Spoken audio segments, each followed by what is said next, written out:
from this moment on, at least until next month, when Kingsman, The Golden Circle ends its theatrical run, and with it, evaporates from public consciousness. When people complain about sequels not being as good as the first one, let this film be the one that pops into your head. Kingsman, The Golden Circle, the second in the surprise series of films based on a highly recommended comic book by Mark Millar and Dave Gibbons, is a film plagued by many problems, the least of which is the baffling manner in which it treats its characters. They're strangely isolated and underused, the lot of them. Like some bizarre form of actor humiliation, the more celebrated you are, the more embarrassing your role in Kingsman 2 is likely to be.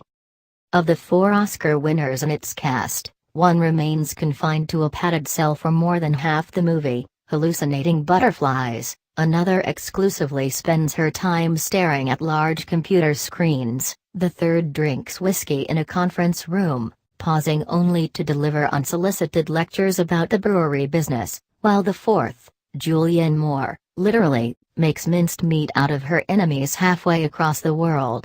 Each of these fine actors, not to mention poor Channing Tatum, who after promisingly strutting into the movie finds himself in a coma after 10 minutes, and Academy Award nominee Emily Watson, who inexplicably makes a cameo as a paralyzed zombie, is given nothing to work with.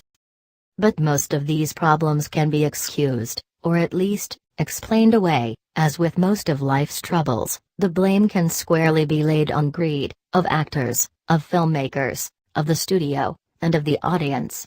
Yep, you're not off the hook. What cannot be excused, however, considering especially the money that went into making this movie, and the sheer amount of talent involved, is that for most of its often unbearable length, Kingsman, The Golden Circle is excruciatingly boring. Now, I realize calling a film boring is the most boring thing I can say about it. But nothing about this film could inspire serious discussion, not even its "I see what you did there" ending, which involves the arrest and impeachment of a tragically stupid president, telecast, of all places, on Fox News. Everything about Kingsman 2 screams cash grab.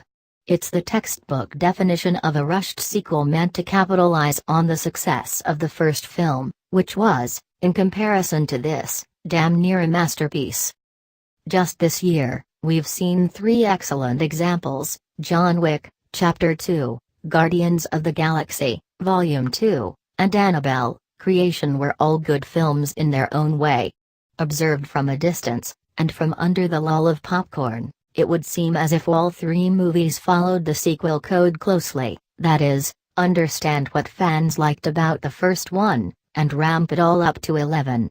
So why in the name of resurrected Colin Firth did Kingsman, a film that, for all its talk about paving your own way in life, plays it as safe as buttered toast at breakfast, checking every box on the list, choose the path of least resistance?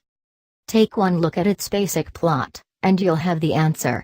It's essentially a louder, mind-numbingly, longer, and infinitely more ludicrous carbon copy of the first film, with more characters, more plot twists, more cussing, more violence, and more everything to convince you that this is exactly what you want. Like its story, which takes Eggsy to America.